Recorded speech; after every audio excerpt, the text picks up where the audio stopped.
3.62. That looks good. If it remains stable, we may have something. Specific gravity, 3.62. All right, get ready to start test series number 1. Hydrogen generator pressure? It's normal. All right. Start. Number 1. Begin in 5 seconds. 5, 4, 3, 2, 1, start.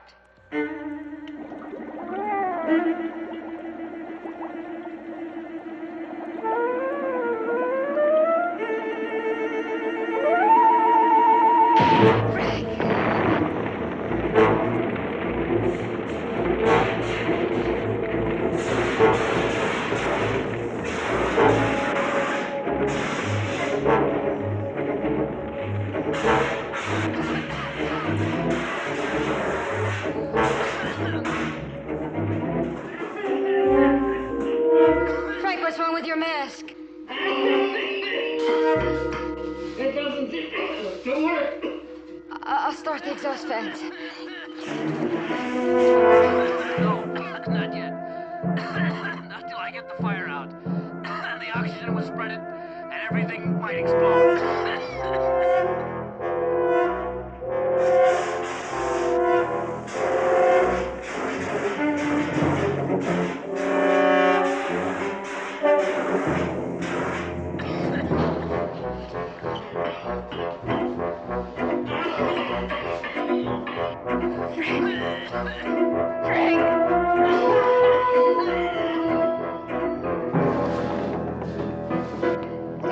Our flask exploded. He's in there. The exhaust.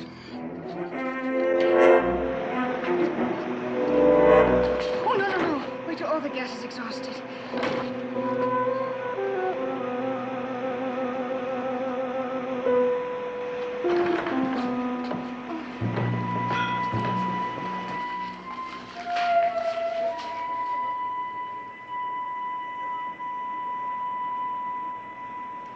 Doctor? No pulse.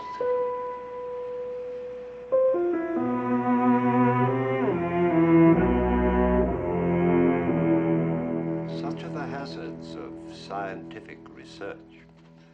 And strange as it may seem, this is not the end, but only the beginning of the ordeal of Dr. Cordell. Our leading players are Mr. Robert Vaughan, Miss Kathleen Crowley, Mr. Robert Ellenstein, and Mr. Russ Conway. Speaking of chemistry, this thriller is a mixture of 1 part scientific possibility, 1 part imaginative melodrama, and 2 parts pure terror.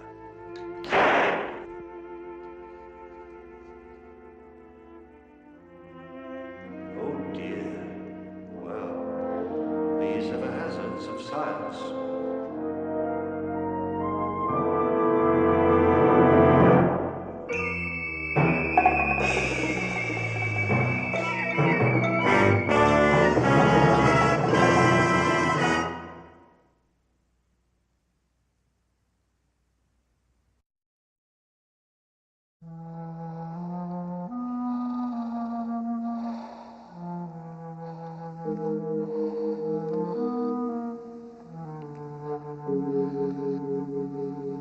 Just lie quietly now.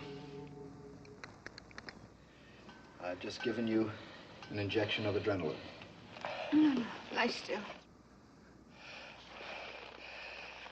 Are you all right? Mm-hmm. Your notes? They're safe. What is it, Doctor? 10 minutes ago, he had no discernible heartbeat. And now it's normal. How do you feel, Frank? Other than a splitting headache, I feel all right. Can I get up? Come on. Up. Well, you better phone Washington, Doctor, and tell them to run the rest of these tests. Because we've got a new problem to solve now. What's that? This mask is supposed to protect against any known gas. And it failed me completely in there. Are you sure it's working correctly? Well, we both checked it before we went in the cage. It's routine. But it must be defective. If it isn't, you know what you're suggesting. Not suggesting. I'm telling you.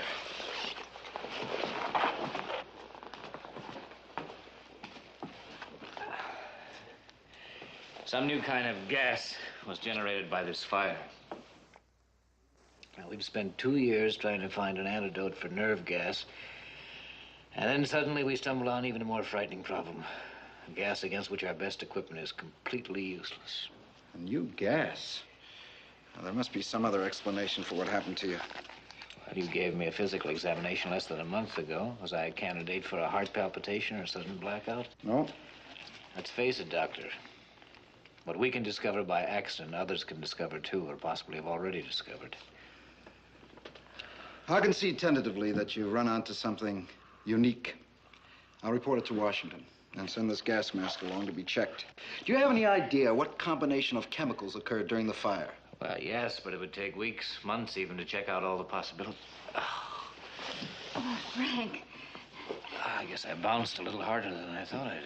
Well, you're going home now. And no work until I say so. Now, no arguments. You're going home. Lois, you'll drive him. There may be more after effects. I'm more likely to have after effects from her driving. Mind your manners, Doctor. You're a little too fragile to be bounced again. Come on. She never got over being champ of her judo team. You two go along. I'll see that everything's secured here.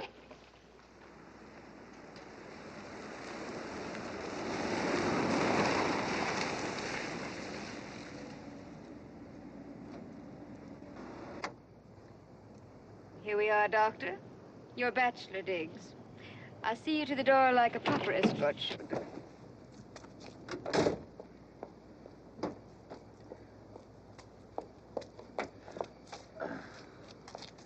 I say, what did you put in those drinks?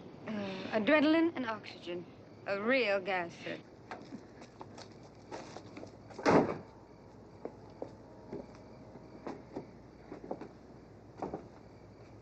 Well, I've certainly had a wonderful evening, Miss Walker, but I really must say good night. Oh, well, it's a shame to break it up so early. Couldn't I come in for just a few minutes? No, I don't think so. No, just for a cup of coffee. No. Or something. Well, I hardly know you, Miss Walker.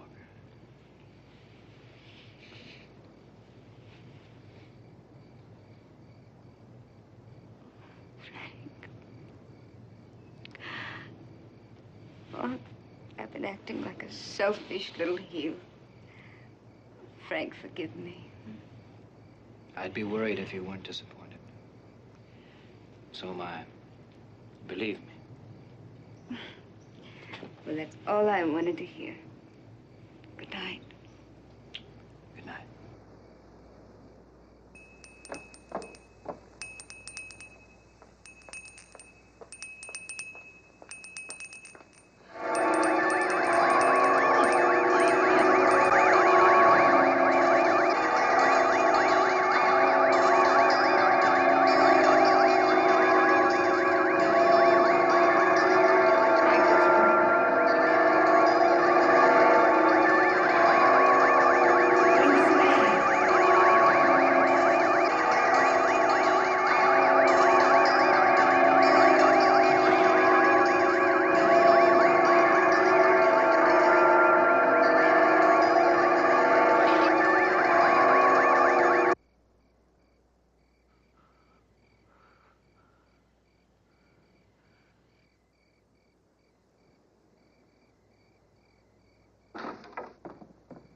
Darling? What happened? I don't know. Suddenly, the sound of that little bell almost drove me out of my mind. My heart began to pound, and every sound was horribly amplified. Oh, you're still a little shaky from that accident at the lab. Yeah, I guess that must be it. Come on, inside and into bed. And you stay there until I phone you tomorrow. Huh? All right, good night. Good night, darling.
Cordell?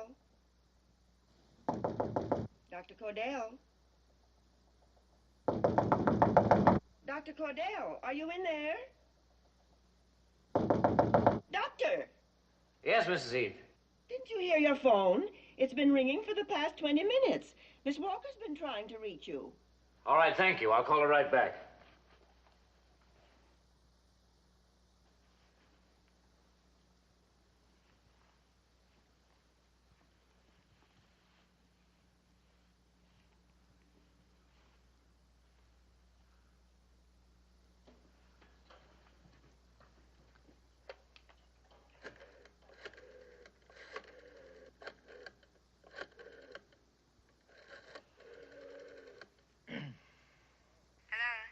Hello?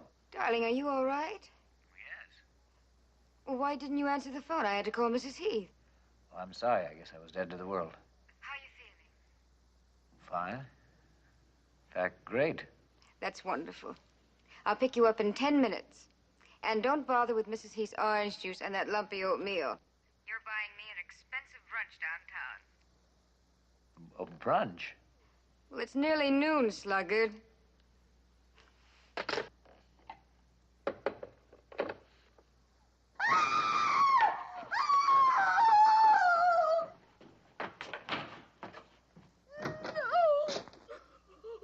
Mrs. Heath, what's happened?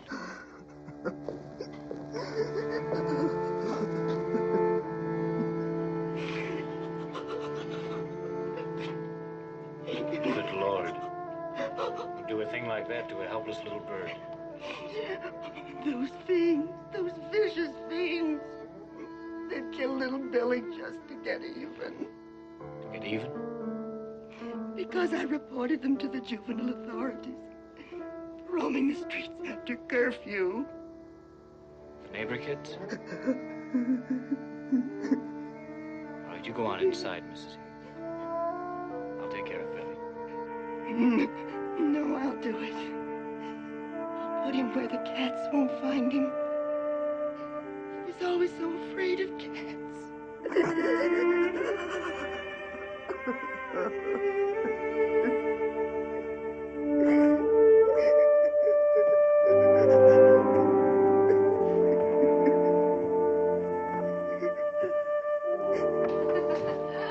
That's priceless. You mean that you actually were brewing moonshine right beneath your chemistry professor's nose? Right under his red nose. I always felt the old boy was wise to us. He was probably sampling the stuff after class. No wonder you weren't kicked out in your freshman year. It's a miracle I didn't poison the entire undergraduate school. Oh, it started me reminiscing. It must be something to do with this brunch business. You know, that is a scandalous deterioration of good, staunch, orthodox habits, combining breakfast with lunch. Well, whatever the reason, I'm glad. Do you know, I nearly lost you last night. But today, you're wonderfully alive and bright again. Why, you're almost fun to be with. Cigarette? I guess I have been a little difficult to get along with lately, but for some strange reason, despite the job we're facing, I feel positively stimulated.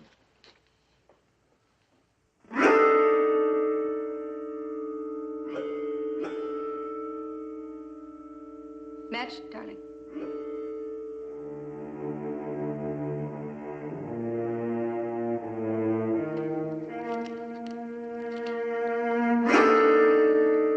Come on.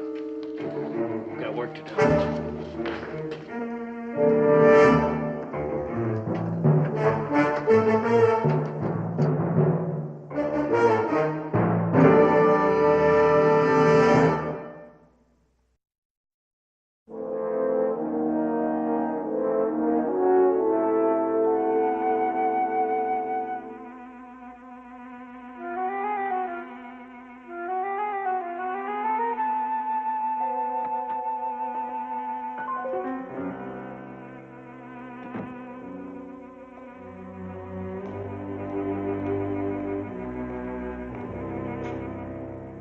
Another night session? Well, I can take it if he can. Any progress? Oh, nil. Three weeks trying to recreate that gas, and I've got nothing but circles under my eyes. How's he feeling? Well, I think he's overworking. It's like a compulsion. It's almost frightening. Maybe I better take another look at him. Ask him to come around to my office first thing in the morning. Good. Good night. Good night, Doctor.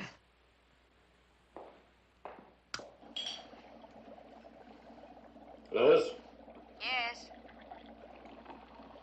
in the future, please don't shut off the intercom. I'm sorry. I was afraid Dr. Bronner's chit-chat would bother you. It bothers me a great deal more for me to know you're talking about me behind my back. It wasn't anything sinister. He just stopped in to see how you were feeling. I'm in perfect health. You're not an MD, Doctor, so stop diagnosing yourself. Incidentally, Dr. Bronner wants to check you over in the morning.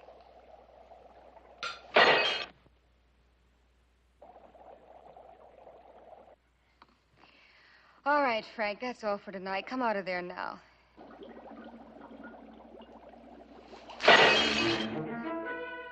Frank.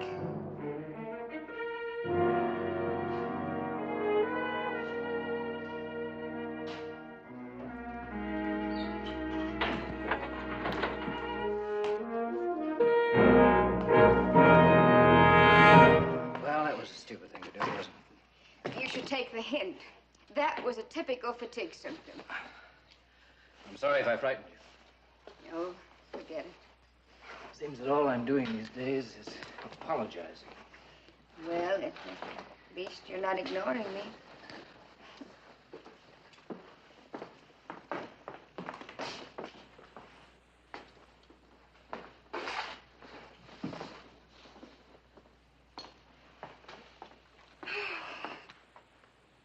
Aren't you quitting? No, you go on ahead. I want to go over these notes some more. There's still something wrong with our procedure. Go ahead, please. All right. Good night. Good night.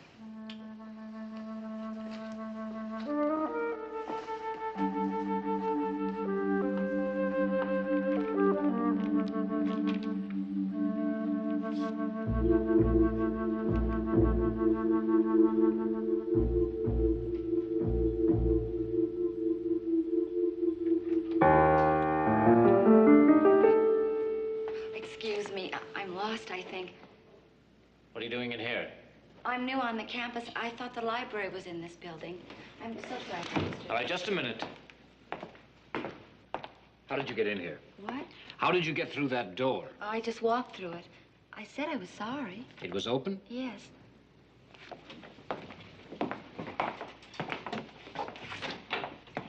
And you didn't see this sign, of course. Oh, I didn't notice. What's your name? Susan Baker. And you just walked through this door, huh? Well, yes, I saw a light down here and I just... And it was open? Yes. Well, it couldn't have been opened. It's always locked. It locks automatically. Well, I don't know about that, but it really was open.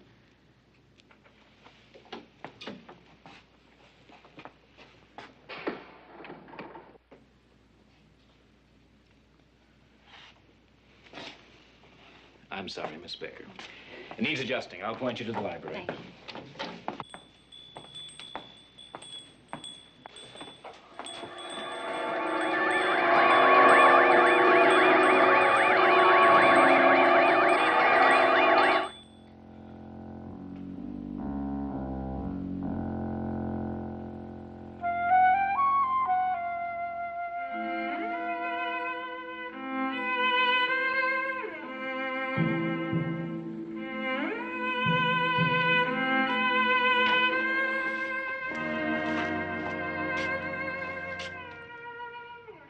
Here's that building up there. On the other side. Thank you.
I'm positive of it, Lieutenant.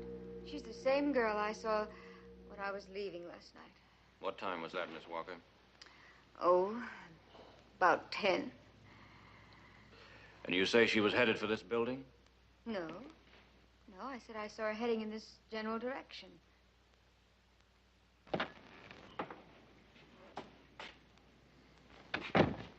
Oh, Frank. Dr. Cordell? Frank, this is Lieutenant Butarik of the Homicide Squad. How do you do? We were about to go looking for you. What for? Well, Mrs. He said you left about an hour ago. Oh, well, I was driving around. I wanted to think. Would you mind telling me what time you quit work last night? Well, I don't know. I would imagine it was about an hour after Dr. Walker left. Did you hear about the murder? A co-ed named Susan Baker? Yes, I did on the radio. As near as we've been able to tell, the last person to see Miss Baker alive was your associate. She was headed for this building. Did you see her, Dr. Cordell? Well, no, I don't think so. She might have wandered into your lab. No, that's impossible. This corridor door has a double lock. We three have the only keys. That's right, Lieutenant. You haven't answered my question, Dr. Cordell. No, I didn't see her. Where did you find her? Just across the way in the shrubbery. Poor thing. What he did to her. You saw her? I asked Miss Walker to identify the girl. I see. I guess that's all for now. Thank you. Goodbye, Lieutenant. What a horrible thing to have happen. Well, Doctor, I believe you wanted to examine me this morning. Don't tell me you're actually submitting without a fight. Well, you two seem determined that there's something wrong with my health. I think if you have any after effects from that gas, we ought to know it. All right, come on now, let's get it over with. Well,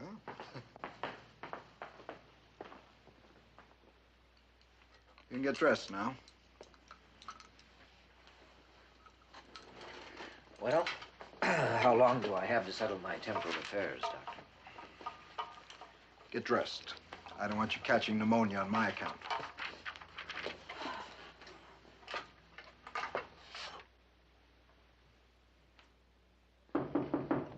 Come in. Excuse me, Doctor. Oh, come in, Lieutenant. Before I leave, I'd like to get your opinion on something that's bothering me. Yeah, what's that, Lieutenant? You remember those deep scratches on her earlobes? Mm-hmm. Well, you were right. She was wearing earrings. And the killer did tear them off. My men just found one about 30 yards from the scene. Apparently, the killer dropped it. What kind of a psycho would ignore her wristwatch and the money in her purse and just take a worthless little thing like this? Well, that's very difficult to say, Lieutenant. Possibly a trophy of the kill. Yes, but why not her scarf or something more personal? Why earrings? Who knows? Perhaps it has a hidden psychological meaning for the killer. A symbol which released some deeply suppressed homicidal urge. What do you mean? Well, suppose that in his infancy, he'd been terrorized by an older child, a sibling. Terrorized with a toy bell. Such a repressed nightmare could lie dormant for years and then suddenly explode in seemingly senseless violence. It's all a matter of chemistry, brain chemistry. Well, how so, Doctor?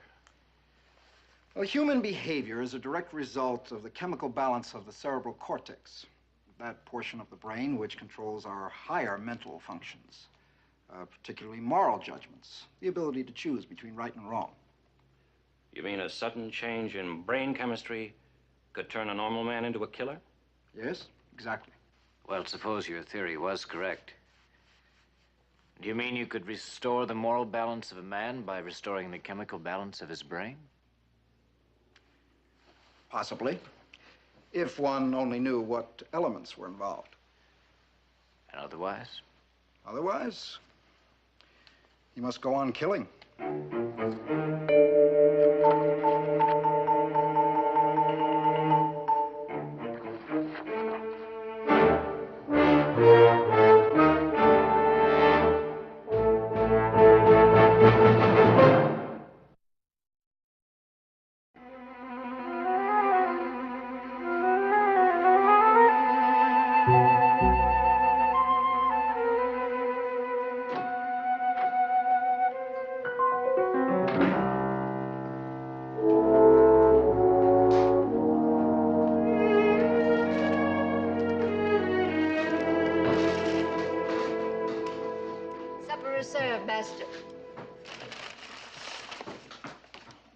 Tammy Fong says there's actually chicken in the chicken chow mein tonight. Would you like me to send in a menu? Oh, Frank, come on, let's not let it get cold again tonight, please. Can't you see I'm trying to concentrate? So am I on my neglected feed box.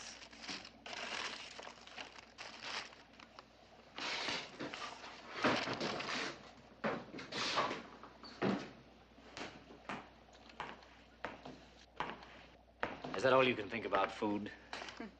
I have a vague remembrance of something called sleep.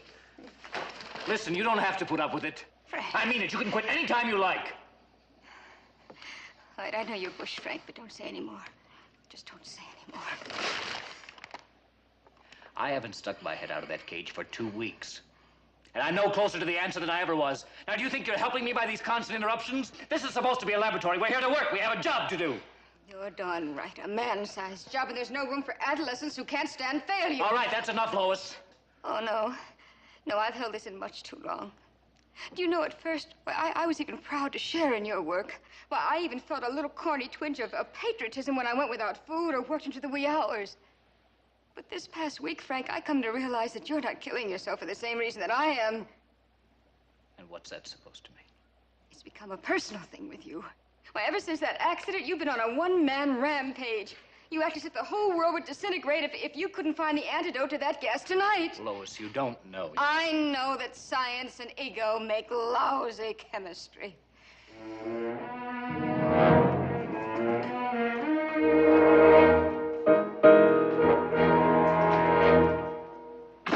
Lois!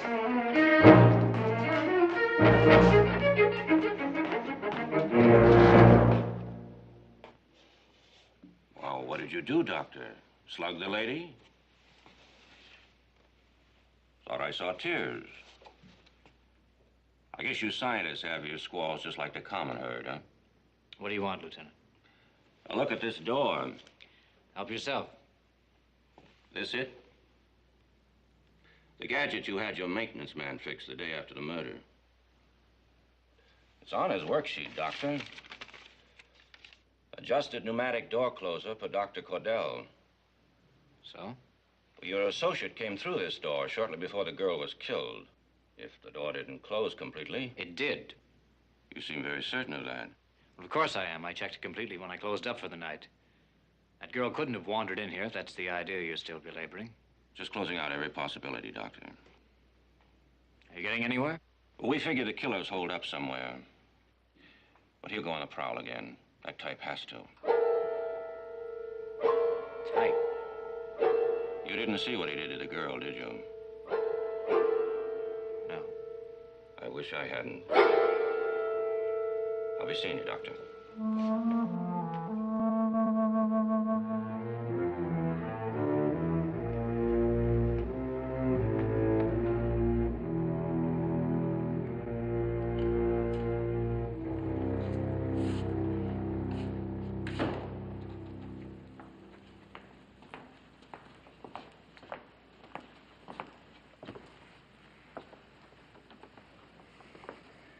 Got another glass?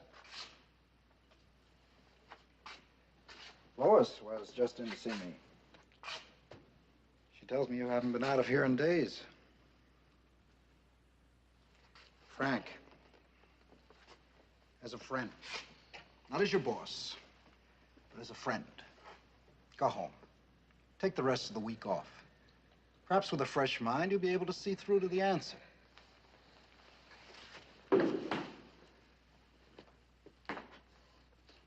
All right. Look. Suppose you never rediscover this mysterious gas and its antidote.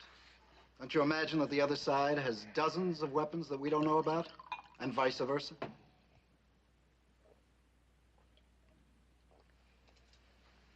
Very well, then.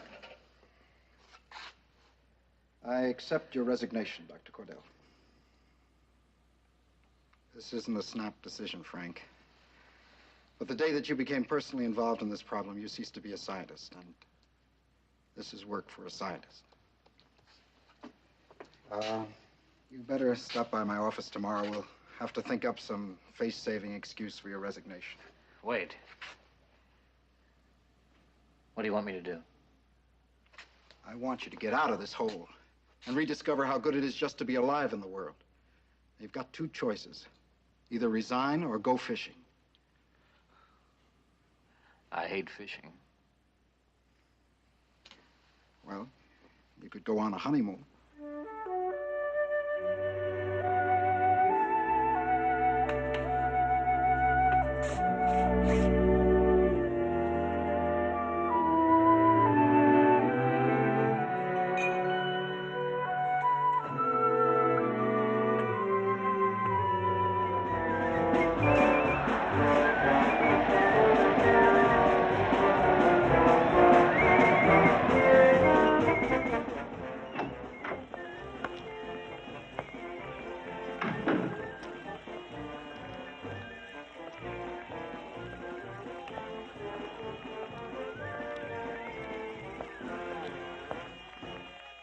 Okay, kids, now I want to hear this one. Ready? Hit it! B-E-A-T S-T-A-T-E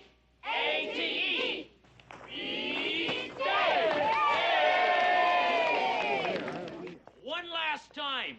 Are we going to beat state?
We figure the killer's holed up somewhere.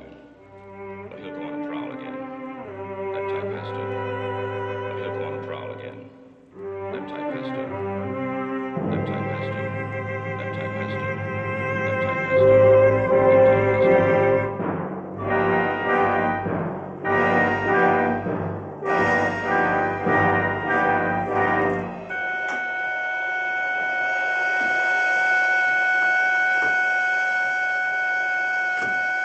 Yes, Mr. Jones.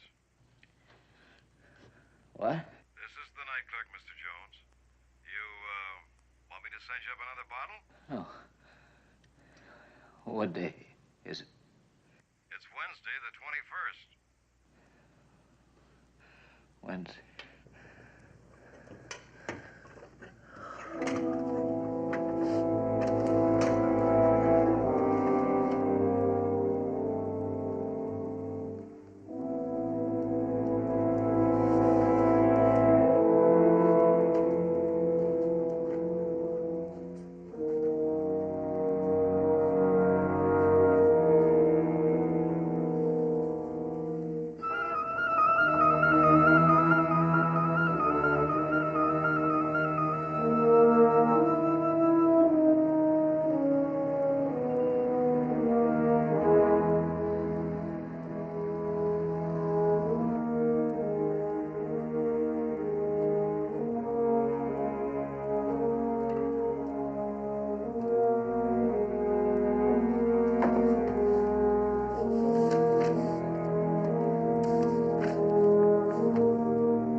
read this, I will be already dead.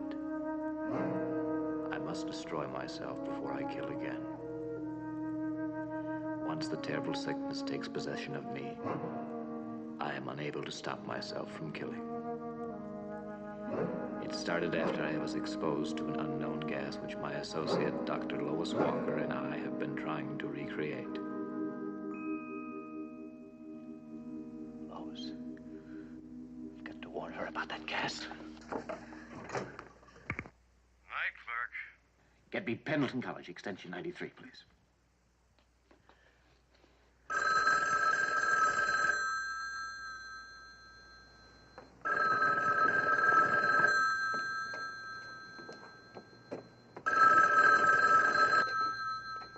Hello. Lois. Frank. Well, where are you? And are you home? And why didn't you call me before you left? Never mind that. Just get out of that lab now, do you hear me? Don't go on with those experiments. Darling, listen to me. I found it. I've isolated the element from the... Lois, don't go on with it. Why? You don't know what you're fooling with. Frank, are you ill? Someone just came in. It's Dr. Bronner and that police lieutenant. Look, I'll put Dr. Bronner on. No. Don't tell them you heard from me. Do you understand? Don't tell them. But why? Lois, I've got to talk to you first. You're in great personal danger. That gas, it's more hideous than we dreamed. There are effects. I can't explain on the phone, but I've got to talk to you. Frank, you are ill. I've got to talk to you somewhere alone. Now, where can I meet you? Well, the chapel. No one will be there now. All right. Meet me there. And don't say anything to anyone.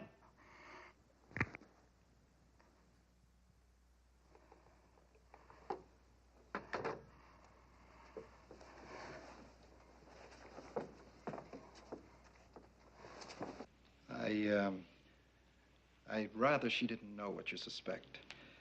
After all, it's only circumstantial. It's quite a coincidence, Doctor. The very day you brought up the idea that a simple little bell could trigger the killer, Cordell holed up in this lab. He ate here, he slept here. But you can't suspect a man for being dedicated to his work. She's leaving. Lieutenant? Good evening, Miss Walker. Can I help you with anything, Doctor? No, I was just showing the lieutenant your lab setup. Oh, I see. Well, in that case... Lois. Yes? If you should happen to hear from Dr. Cordell, you let me know right away, would you, please? Yes, of course I will, Doctor. Good night. Night. Good night.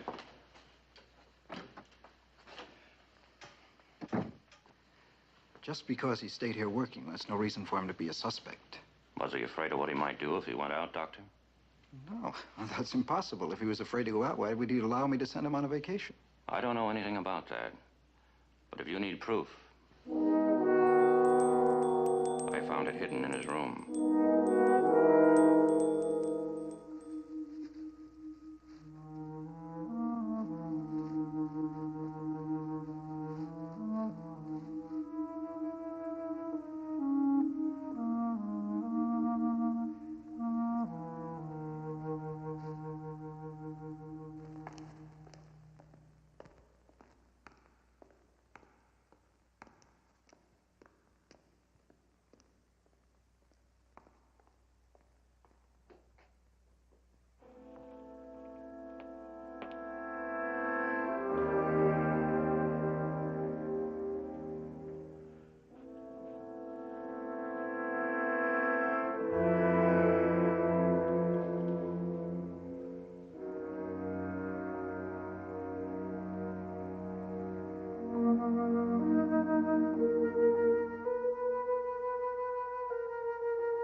Thank you.